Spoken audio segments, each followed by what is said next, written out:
Hello everybody, welcome back to Heal Spear Tarot. आज का जो हमारा टॉपिक है वो आपकी सास की एनर्जीज़ के ऊपर है। कैसा रहने वाला है इस साल आपका और आपकी सास का रिश्ता, क्या है उनकी करंट एनर्जीज़, वो क्या सोचती है आपके बारे में और आगे क्या क्या होने वाला है इस साल, वो हम जानेंगे इस वीडियो में। तो अगर आपने अभी तक लाइक और सब्सक्राइब नहीं किया है हमारे चैनल को तो प्लीज़ लाइक कीजिए और सब्सक्राइब कीजिए ताकि आपको बाबा जी की गाइडेंस मिलती रहे। तो आइए गणपति बापा का नाम लेके शुभ शुरुआत करते हैं। जब मैं शफल करूँगी तो आपको आपके ईश्वर से प्रार्थना करनी है, अपनी सास का नाम लेना है, अपने जो भी प्रॉब्लम्स है, जो भी आपके क्वेश्चंस है वो आप उनके साथ शेयर कीजिए, उनसे पूछिए ताकि आपकी मेरी और मेरे कार्ड्स की एनर्जीज अलाइन हो जाएगी। तो आइए, गणपति बापा Morya, Mangal Murti Morya. Ganpati Bappa, Baba ji, dear universe, are guardian angels and are spirit animals. Baba ji जितने भी हमारे व्यूअर्स हैं वो जानना चाहते हैं कि उनकी सास की क्या एनर्जीज़ है इस वक्त, इस साल उनका और उनकी सास का रिश्ता कैसा रहेगा और क्या होने वाला है इस साल, उनकी सास की अगली चाल क्या है। प्लीज़ हमें बताइए बाबा जी, प्लीज़ हमें गाइडेंस दीजिए। Thank you Baba ji, thank you divine. Ganpati Bappa Morya, Mangal Murti Morya, जय नीम करोली महाराज की। जय श्री राम, जय श्री राम, जय श्री राम, जय श्री राम। आइए पहला कार्ड निकालते हैं। Queen of swords. Okay, thank you Baba ji. Death. Okay, thank you divine. Page of pentacles, ace of swords. Okay, thank you Baba ji, thank you divine. 10 of cups, king of cups, wow, 7 of swords, ज़्यादातर 8 of cups. Okay, तो आइए मैं आपको कुछ important numbers बता देती हूँ जो कि बहुत ही कम आए हैं। 7 है, 8 है, 10 है, 13 है, 4 है।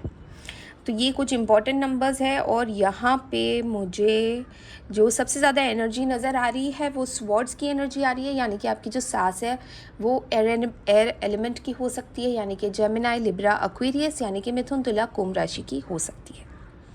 तो आइए देखते हैं इस साल आपकी और आपकी सास का रिश्ता कैसा रहने वाला है और क्या सोच रही है वो इस वक्त आपके बारे में। तो सबसे पहला कार्ड जो आया है वो है क्वीन ऑफ स्वॉर्ड्स का। अच्छा, यहाँ पे आपकी जो सास है ना, उनको कंट्रोल पसंद है, उनके हाथ से कंट्रोल छिनता हुआ नहीं देख सकती है वो किसी भी हालत में। तो वो साम दाम दंड भेद करके अपना सारा कंट्रोल रखना चाहती है। आप कुछ भी कर लो, आप कितने ही अच्छे बन जाओ, आप सोने के क्यों ना बन जाओ, आपकी सास के नज़रों में आप लायक नहीं रहोगे इस साल भी। करंटली उन्होंने सारा पावर अपने हाथ में रखा है, चाहे वो घर का हो, घर वालों का हो, आपके हस्बैंड का हो, घर में क्या चीज़ बनेगी खाने के लिए, क्या आएगा क्या नहीं आएगा, छोटी से बड़ी बात का जो कंट्रोल है वो आपकी सास के हाथ में है। उनके कहने पे ही सारी चीज़ें होती है, उनके कहने से ही सारी चीज़ें नहीं होती है। मतलब उनकी परमिशन के बिना आप समझ सकते हो कि आपके घर में कुछ नहीं हो सकता। तो ये कंट्रोल इस साल भी उनका बरकरार रहेगा और वो आपको उतना ही दबाना चाहेगी जितना वो पहले से आपके ऊपर दबाव रख रही है। ठीक है, तो क्वीन ऑफ स्वॉर्ड्स हमें यही बता रहा है। ऑल्सो यहाँ पे ये दिख रहा है कि आपके जो हस्बैंड है वो ना चाहते हुए भी अपनी मदर के दबाव में रहते हैं, ना चाहते हुए भी वो उनको ना नहीं बोल सकते। कोई भी चीज़ हो गई, कोई भी बात हो गई, वो चाहते ना चाहते हुए भी अपनी माँ का ही पक्ष ले लेते हैं, क्योंकि उनकी माँ ने उनको बचपन से वैसे ही पाला है कि माँ के ऊपर कुछ नहीं। ठीक है, यहाँ पे नज़र आ रहा है जैसे कि आपके हस्बैंड आपसे बहुत प्यार करते हैं, आपको छुप छुप के बहुत सारी चीज़ें बोलते होंगे। मतलब आपका एक रिश्ता आपकी मदर इन लॉ के सामने कुछ और है और आप दोनों का जो रिश्ता है वो बंद दरवाज़ों में कुछ और है। यानी कि आप लोग दोनों हो वैसे काफ़ी लविंग और ये वो, पर जहाँ बात उनकी मदर की आ जाती है तो वो सारी चीज़ें भूल जाते हैं और वो डर के वजह से बहुत ज़्यादा हो रहा है। ठीक है, यहाँ पे मुझे डर ज़्यादा लग रहा है, उनको उनकी माँ से डर लगता है, वो उनकी माँ के सामने मतलब उनकी नहीं चलती है। तो नेचुरली जब बेटे की नहीं चल रही है तो बहू की भी नहीं चल सकती है। तो ये ही सिनेरियो इस साल भी रहने वाला है आपकी लाइफ में, ठीक है। आपके हस्बैंड वैसे आपसे बहुत प्यार करते हैं, आपकी सारी ज़िद पूरी करते होंगे, पर चोरी छुपे। यहाँ पे बहुत सारी जो फीमेल व्यूवर्स हैं उनके बच्चे भी हैं, तो यहाँ पे कहीं ना कहीं ऐसा नज़र आ रहा है जैसे आपकी सास आपको परवरिश के ऊपर भी बहुत ज़्यादा ज्ञान देती है, आपके बच्चों के ऊपर ज़्यादा हक वो जताती है कि अगर आप कुछ करना भी चाहोगे तो नहीं, तुम्हें कुछ नहीं आता, तुमसे नहीं होगा, मैं ही कर लेती हूँ। तो बहुत सारी चीज़ें हैं जो मुझे यहाँ पे आप दोनों के एक मैरिड लाइफ बोलो, फैमिली लाइफ बोलो, तो बहुत ज़्यादा डिस्टर्बेंस लग रही है यहाँ पे, क्योंकि आपकी मदर इन लॉ का नेचर वैसा है, ठीक है। डेथ का कार्ड आया है। देखिए कुछ ना कुछ तो इस साल एक पावर शिफ्ट होने वाला है, ठीक है। पावर शिफ्ट, मैं ये नहीं कह रही हूँ कि सारा पावर आपके हाथ में आने वाला है, पर कहीं ना कहीं आपकी जो मदर इन लॉ है ना, वो एक प्रोग्रेशन की तरफ बढ़ रही है। देखिए यहाँ पे पावर शिफ्ट हो भी सकता है और पावर आपके हस्बैंड के हाथ में भी जा सकता है, आपके हाथ में भी आ सकता है, पर ये वैसा वाला पावर नहीं होगा। हाँ, हो सकता है किसी एक झगड़े में आपने अपने लिए स्टैंड ले लिया, या अपने बच्चों के लिए स्टैंड ले लिया, अपनी मैरिड लाइफ के लिए स्टैंड ले लिया, पर यहाँ पे बहुत ज़्यादा झगड़े कलेश होने वाली है बिफोर कि आप ये डिसाइड करो कि अब मुझे इनके सामने कुछ बोलना पड़ेगा या इनके सामने कुछ करना पड़ेगा।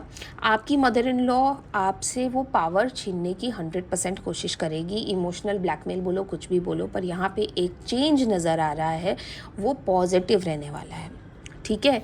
आपको क्या करना है, आपको अपने इमोशंस के ऊपर कंट्रोल करना है, आपको आपकी ज़बान पे कंट्रोल करना है, आपको कोई भी चीज़ ऐसी नहीं बोलनी है जो सामने वाले को प्रोवोक कर दे, यानी कि आपकी मदर इन लॉ को पिन मारने वाली कोई भी चीज़ आपको नहीं करनी है। यहाँ पे आपको बहुत ज़्यादा अपने आप के ऊपर कंट्रोल रखना है। बहुत टाइम ऐसा आएगा, बहुत सारे इंसिडेंट्स ऐसे होंगे जहाँ पे आप अपना संयम खो दोगे, आप अपने पेशेंस खो दोगे, पर आपको आपके पेशेंस को रखना है, आपको आपके ऊपर संयम रखना है, तब जाके वो जो पावर शिफ्ट की बात हो रही है वो कहीं ना कहीं आपके हाथ में आ सकती है, ठीक है। देखिए वो क्या सोचती है आपके बारे में, आपको ना नॉलेज नहीं है, आपको अक्ल नहीं है, आपको रख रखाव नहीं आता है, आप बहुत ही इमेच्योर हो, है ना। हो सकता है आपकी शादी को 10 साल हो गए हो सकता है कि आपके 2 बच्चे हो गए हो, कुछ भी हो सकता है, आपका सिचुएशन कैसा भी हो सकता है, पर उनके अकॉर्डिंग आप कैसे हो, इमेच्योर। आप में अक्ल नहीं है, आपको घर चलाना नहीं आता, आपको मैरिड लाइफ चलानी नहीं आती, आपको बच्चों को पालना नहीं आता, आप अपना नहीं ध्यान रख पाते, आप अपने पति का नहीं ध्यान रख पाते। तो ये सारी चीज़ें वो आपके बारे में करंटली सोच रही है, ठीक है। और उनकी जो बातें हैं ना, वो मतलब वो आपके बारे में जो सोच रही है कि आपको ज़्यादा पैसों का मोह है, ठीक है। बाहर चले गए, शॉपिंग पे चले गए, पिक्चर देखने चले गए, बाहर खा लिया, तो उनको लगता है आपकी ना सारी चीज़ें, आपकी जो पूरी गृहस्थी है वो इन्हीं चीज़ों पे टिकी हुई है, और इसीलिए वो आपके बारे में ना अच्छा सोचती है और ना ही लोगों को अच्छा बोलती है। आप दोनों के बीच में आग लगाने का काम जो डेफिनेटली कर रही है, जैसे आपके और आपके पति के बीच में, आपके बच्चों को भी आपके खिलाफ भड़का रही है, समाज में भी यही बोला जा रहा है आपके बारे में कि इसको तो कुछ नहीं आता है ना, ये अपने घर से कुछ सीख के नहीं आई है, इसको कुछ आता जाता नहीं है। तो बहुत सारी बातें आपके बारे में ना, अफवाहें जो कहते हैं वो फैलाई जा रही है, और कहीं ना कहीं आप देखोगे कि आपकी लाइफ में जब भी कुछ गड़बड़ होगी उसमें कहीं ना कहीं आपकी मदर इन लॉ का हाथ ज़रूर होगा, और ये साल भी यही होने वाला है। जो पावर शिफ्ट की मैं आपको बात कर रही हूँ, हो सकता है वो जुलाई के बाद आए, आपके हाथ में कुछ ऐसी पावर आ जाए जहाँ पे आपका दिल हल्का हो जाएगा, जहाँ पे आपको जो कहना है वो आप कह दोगी और आपका मन हल्का हो जाएगा। पर फिर भी आपको बहुत ज़्यादा सोच समझ के वो कदम लेना पड़ेगा, क्योंकि इन्होंने ऐसी इमेज बना रखी है आपके बारे में कि कोई भी इनकी बात टालेगा नहीं और कोई भी आपकी बात मानेगा नहीं, ठीक है। तो जहाँ पर भी आग लगती है वहाँ पे आप समझ लो कि आपकी मदर इन लॉ का कुछ ना कुछ लेना देना है। फिर चाहे वो बिन बुलाए मेहमान आपको आके टॉन्ट मार के जाए, आपके हस्बैंड और आपके बीच में कुछ झगड़ा हो जाए, कहीं ना कहीं से आप देखोगे आपकी मदर इन लॉ का हाथ ज़रूर होगा, क्योंकि वो जहाँ जाती है एक बीज बो के आती है आपके खिलाफ, ठीक है। वो दुनिया में बेचारी बनती होगी, दुनिया में उनको लगता होगा कि दुनिया वालों को ये लगता होगा कि ये तो बेचारी सास बहू के आने से पीड़ित हो चुकी है, पर एक्चुअली वैसा है नहीं। तो जहाँ पर भी वो जाएगी आपके खिलाफ एक बीज बो के ज़रूर आएगी। एस ऑफ स्वॉर्ड्स का कार्ड आया है यहाँ पे, बहुत ध्यान से सुनिएगा। यहाँ पे वो अपने जो हथियार है, जो अपने इरादे हैं, अपने तरीके हैं, वो इस साल भी कायम रखने वाली है। आप रोज़ उठ के देखोगे, रोज़ कुछ ना कुछ एक नया नाटक शुरू होगा। तो ये करंटली भी वो यही आपके खिलाफ प्लानिंग प्लॉटिंग कर रही है। तो क्योंकि मैंने आपको कहा कि पावर शिफ्ट होगा, पर उसके लिए आपको स्ट्रांग रहना बहुत ज़रूरी है, ठीक है। पर वो पावर नहीं छोड़ेगी, आप कुछ भी कर लो, अगर आप देखोगे तो वो पावर नहीं छोड़ेगी, वो तलवार अपनी हाथ में लेके ही रहेगी। आप उनको कॉल आउट भी कर दोगे उनके बिहेवियर के ऊपर, उनके बेटे की आंखें खुल भी जाएगी, कुछ नहीं होने वाला है। वो रोज़ कुछ नया करेगी और रोज़ आप एक दिन और हारोगे, ठीक है। यहाँ पे ये वाली जो एनर्जी है 8 ऑफ कप्स की, ये आपकी एनर्जी आ रही है। आप इस साल इतना ज़्यादा इस औरत से परेशान होने वाले हो कि आप ना शायद अपना जो इमोशंस है ना, जो आपका एक लगाव है आपके घर से, आपके परिवार से, वो इस साल आपका टूटने वाला है ज़रूर, ठीक है। ऑल्सो आपके इस साल आपकी लाइफ में थोड़ी सी कठिनाइयाँ ज़्यादा आएगी अगस्त के महीने में, और उसके बाद आ सकती है, जहाँ पे आप इमोशनली बहुत ज़्यादा डिटैच हो जाओ, है ना। हो सकता है आप अकेला महसूस करो, हो सकता है आपको बहुत ज़्यादा लोनली फील हो, आप थोड़ा सा लो ऑन एनर्जी हो जाओ। वैसे अगस्त के बाद अगर आप देखोगे बहुत ज़्यादा फेस्टिवल्स शुरू हो जाएंगे, तो त्योहारों के दिन पे भी आपके लाइफ में थोड़ा सा हड़बड़ी मचेगी। उसके साथ साथ बहुत ज़्यादा तनाव होने वाला है घर पे, क्योंकि आपकी सास एक अलग लेवल पे आपसे एक्सपेक्टेशन रखेगी, और तो कहीं ना कहीं आप अपनी हार एक्सेप्ट करने वाले हो, कहीं ना कहीं आप डिफीटेड फील करोगे, कहीं ना कहीं आपको लगेगा कि बस अब तो ग्रहण लग चुका है। तो देखते हैं कि क्या गाइडेंस आई है इस पूरे सिचुएशन के ऊपर आपके लिए।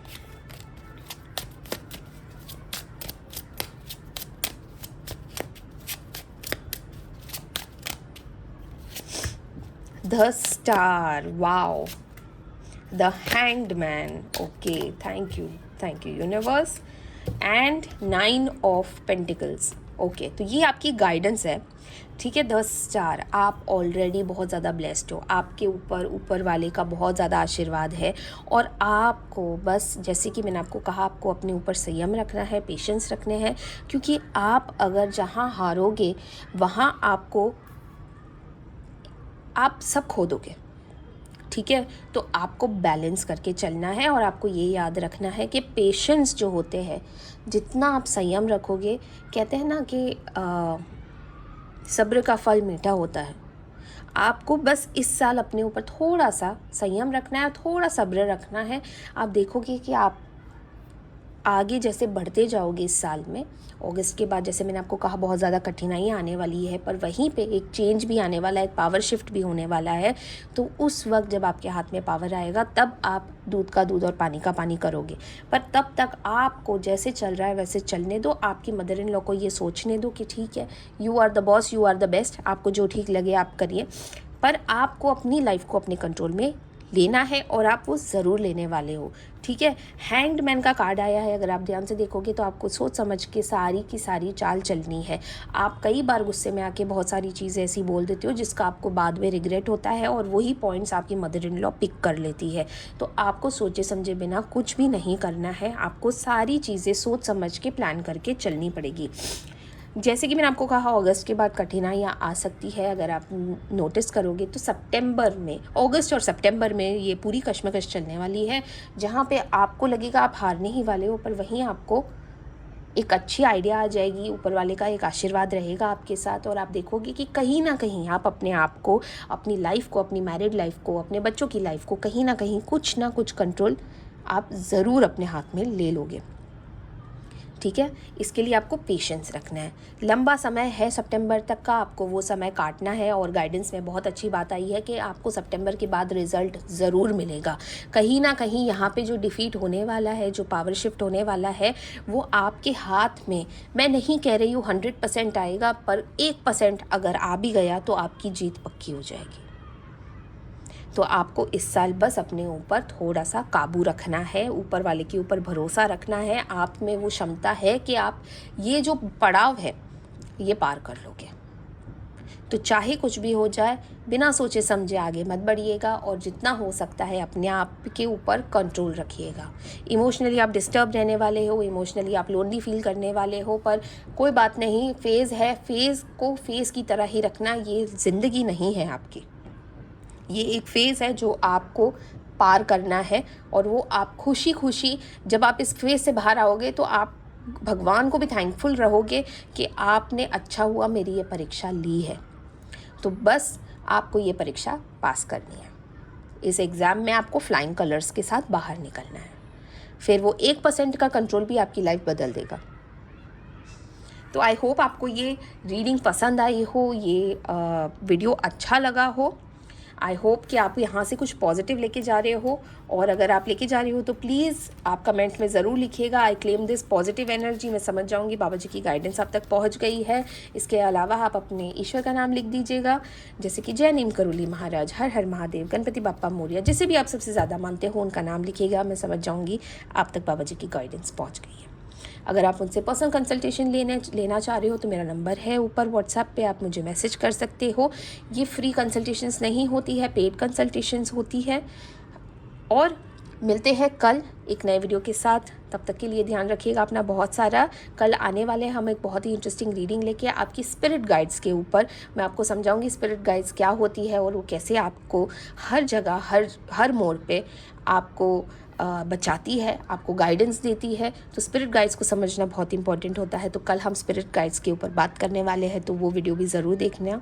मिलते हैं कल, तब तक के लिए ध्यान रखिएगा अपना बहुत सारा। हर हर महादेव।